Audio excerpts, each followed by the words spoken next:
Started. Welcome everyone to Union Strategy and the Crisis in Organised Labour with Bill Fletcher Jr. My name is Sarah Woolley and I am the General Secretary of the Bakers Food and Allied Workers Union and President of the General Federation of Trade Unions. This is now the sixth session in GFTU Educational Trust's strategy series. We hope that you'll sign up if you haven't already to the other fantastic sessions in the series. They're all free to everybody. Tonight follows on from our last session, Vulture Capitalism with Grace Blakely, which is available with all of the sessions in this series on our YouTube channel. And we would very much encourage you to go back and watch them, share them with people that you think will be useful. Don't panic, Ellie. You can watch it back on the YouTube channel and please do share it with others. If you can, we ask that you consider donating to the Trust and becoming a friend to help us continue delivering radical independent education for the whole trade union movement. Because strategy is not just a word. Strategy is about how we all within the trade union and wider labour movement builds the power and capacity to improve workers' lives. The employers have a strategy, the managers have a strategy, and it is vital that as a united labour movement, we build our own. This series will include discussions from leading thinkers on reviving trade union movement, how we build union strategy, the role of women and feminist approaches to our unions, strategies for developing activists, and the capacity to win campaigns big and small. So this is a webinar, which means you can see us, but you can't see each other. Feel free to use the chat throughout the call, but to ask questions, which we'll be doing at the end, please use the Q&A button at the bottom of the screen. I'll then ask you questions to Bill directly. We just don't want them getting lost in the chat.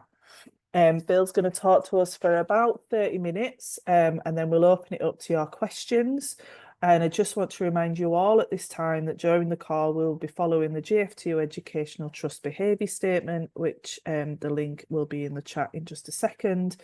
If you have any concerns, please read and follow that policy. I'm delighted to now introduce Bill Fletcher Jr., who has been an activist since his teen years. Upon graduating from college, he went to work as a welder in a shipyard, thereby entering the labour movement. Over the years, he has been active in workplace and community struggles, as well as electoral campaigns.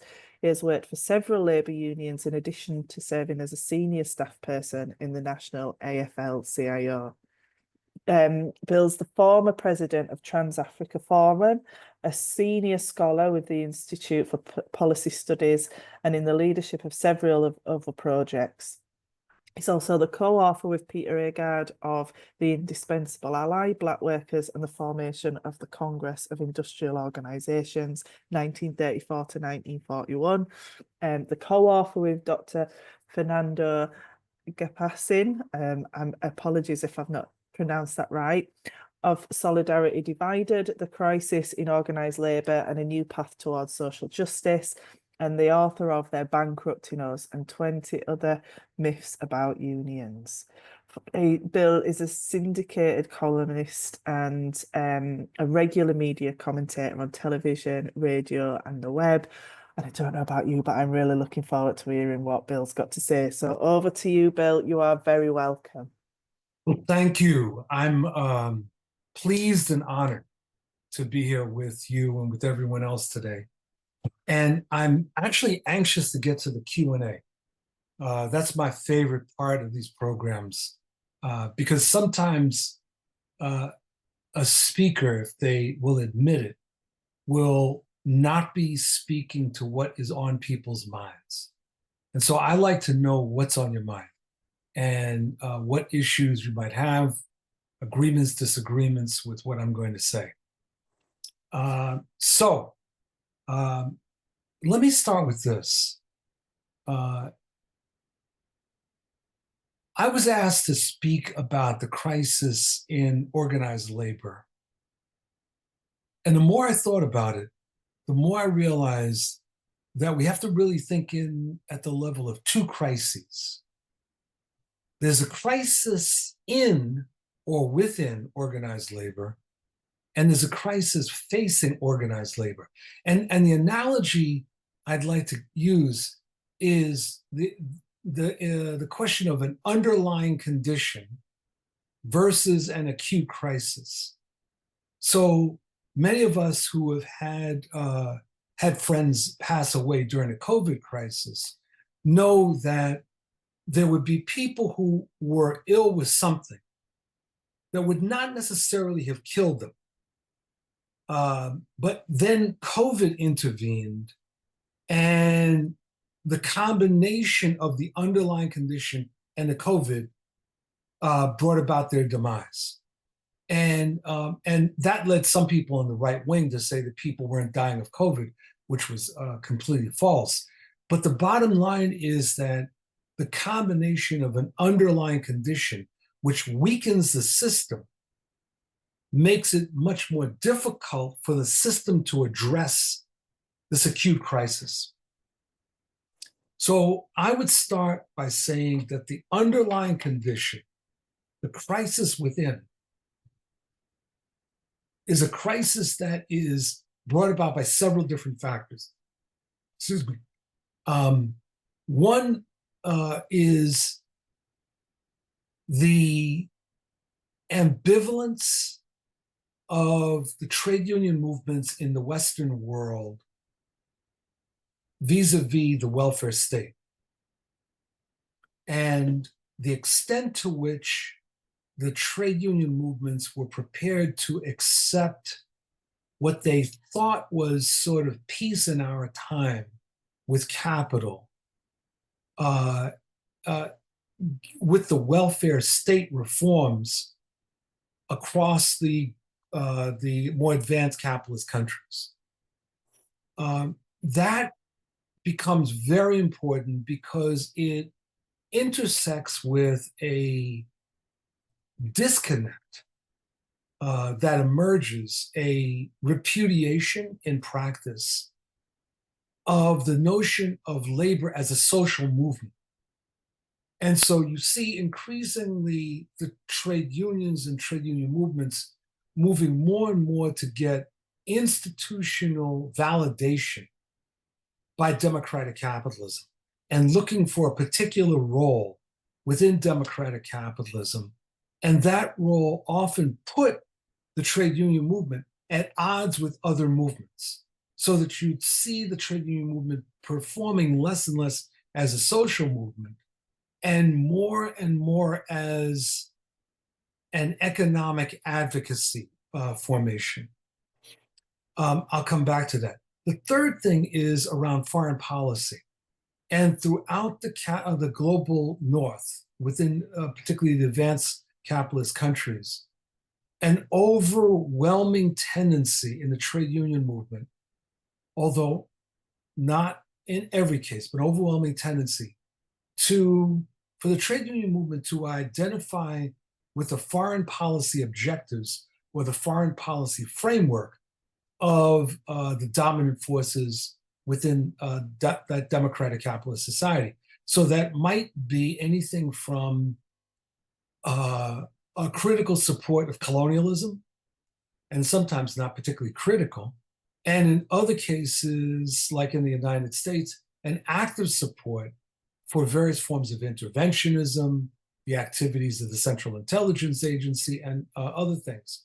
And when you put these factors together, what you end up seeing is the impossibility of constructing a class consciousness on the part of the trade union movement, and instead, at best, what I'd call an economic consciousness. And so, for instance, there's a very famous quote by A. Philip Randolph, one of the most outstanding and well-known Black trade union leaders in the United States up until the 1960s. And he was the leader of something called the Brotherhood of Sleeping Car Porters. And his quote, which I've used many times, is the essence of trade unionism is social uplift. The labor movement traditionally has been the haven for the dispossessed, the despised, the neglected, the downtrodden, the poor. Now, there's a problem with this quote, which is that it's not quite accurate. it might be aspirational, and it may represent certain tendencies within the trade union movement, but you cannot say that that represents trade unionism as a whole. That in fact, there are major forces in trade unionism throughout the world that have been very exclusive rather than inclusive, and have broken with and have no real connection with the poor. In fact, in the United States, there are many trade unions that uphold the notion that our movement is a movement for the middle class, whatever that means. But they don't talk about the poor, except sometimes in very patronizing ways.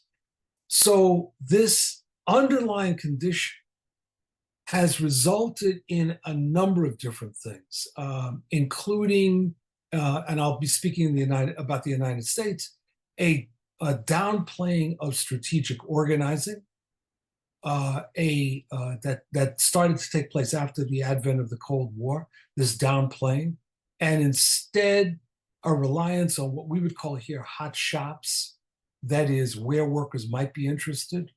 You had that kind of downplaying. A downplaying of member education, the collapse of worker education programs, and instead turning them sometimes into mediocre centers where you put staff that you couldn't figure out what to do with otherwise.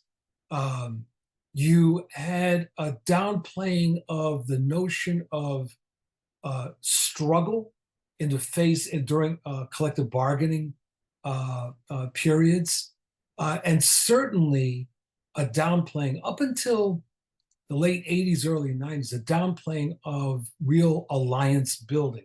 And I'm talking about the movement as a whole. There's certainly individual unions that broke from the pattern. And so the unions, to a great extent, at one point, were major sources of information and education for their members, became less so. And members started to find alternative sources of education, and I'm using that term broadly, and information, much of which was wrong. I mean, it was really problematic, but might be speaking to their anxieties or prejudices or worse. And the trade union movement has largely not addressed that problem.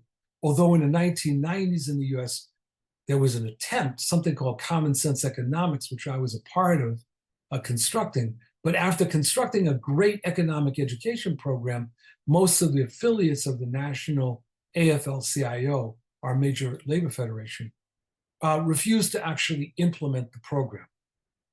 So we end up having this, and we have, as I mentioned, economic consciousness, which often was trade consciousness, so that the unity of unions became not about the unity of labor, but became more the equivalent of a trade federation. And this became obviously problematic. So we would be in trouble regardless. But then you add on the acute crisis. And the acute crisis in the global north and in different parts of the global south has been the rise of right-wing authoritarianism and neo-fascism, and some people talk about post-fascism.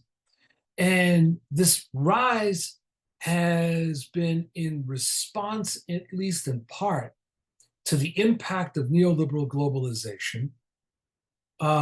But it has also been a response to massive migrations, the migrations largely rooted in the colonial legacy in the global south, combined with the continued interference of the global north in the global south, added onto that being, of course, the environmental catastrophe that we're facing. And this right-wing authoritarianism throughout much of the global north has preyed on revanchism. Now, in the United States, we don't use that term much. I've been one of the people that's really been actively promoting it. I know in Europe it's much more common. But for those unfamiliar with the term, revanchism is the politics of revenge and resentment. It's the politics that says something was taken from me or from us, and we're going to get it back. And it is not something about what has been taken from workers by capitalists.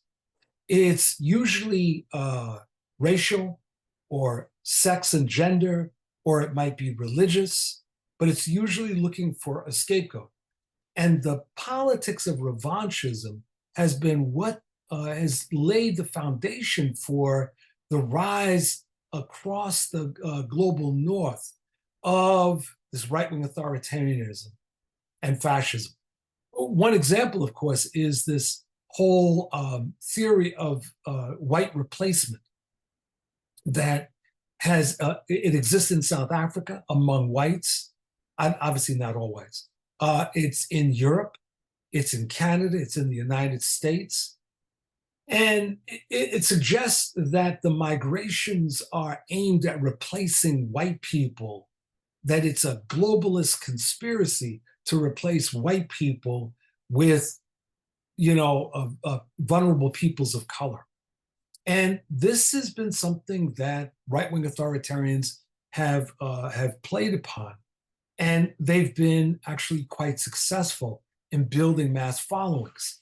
The right-wing authoritarianism is also a response to the impact of neoliberal globalization and what that has meant for the declining living standard for workers throughout the global north, either a stagnation or a decline.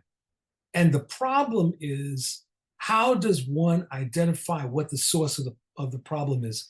And our unions have done a less than a less than adequate role in explaining and breaking down the way that the capitalist system has been working and why people's living standards are collapsing, and also the fact that during the colonial era, that many countries in Europe and in North America were able to sustain certain things and certain parts of the living standard precisely by raping the global South. As the late Samir Amin said, the welfare state would have been impossible without cheap oil. And that really does summarize something that we have to grapple with, that the ability of the global north to rip off the global south was able to bring about certain things that many of us came to accept. And when that began to change, both because of independence movements in the global south, but also the rise of neoliberal globalization, when this is not explained, people start looking for enemies, they start looking for scapegoats. And our movement has failed to do that. Our movement has also failed to really address the globalization of finance and production, and particularly the rise of a transnational capitalist class. So while people live in nation states, the global economy has evolved with this profound interpenetration of economies and capital. And the models that we might have used in the 1960s to explain this don't explain what's happening. And they don't explain the way that this transnational capitalist class has emerged and what are the strategic consequences of that. And so we have, I would argue that the challenge we face then is a challenge at the conceptual and strategic levels and not mainly at the tactical levels. And I say that because in the United States in the 1990s, in response to the obvious decline of the trade union movement, there were many trade union leaders, many of good intention, who were looking for a silver bullet. They were looking for a simple answer to the problem of the crises, And they began to look at what I call tactical solutions, in part drawing from history about what unions could do. For instance, if they put more resources into organizing, if they had better media campaigns, a variety of different things, without understanding that there's an underlying problem that we're dealing with. The entire conceptualization of the union movement and matters of strategy, including who it is that we're up against. So, what does that mean? I think it means several different things. One is that we need a different framework for trade unionism.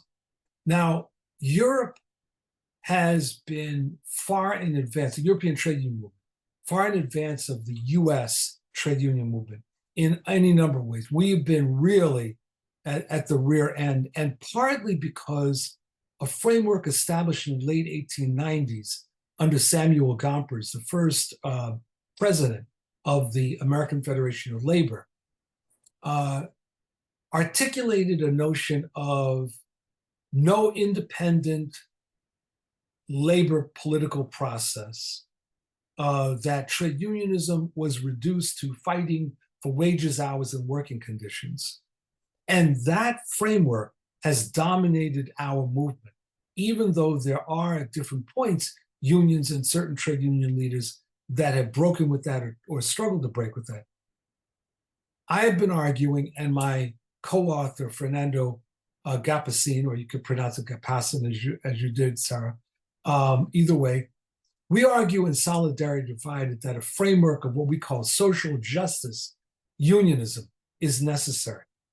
And we use that term to distinguish it from the notion of social unionism, a term that was associated with Walter Reuther, who had been the president of the United Auto Workers, which basically envisioned a unionism that supported a lot of progressive causes, but it did not change itself in terms of the way it was operating within the workplaces and within the unions. Class struggle unionism also fits as long as we're talking about class consciousness as opposed to sectoral consciousness, as opposed to economic consciousness. In other words, if we understand classes as not simply about someone at the workplace, but also we're looking at issues of power, then we are free to use the term class struggle unionism.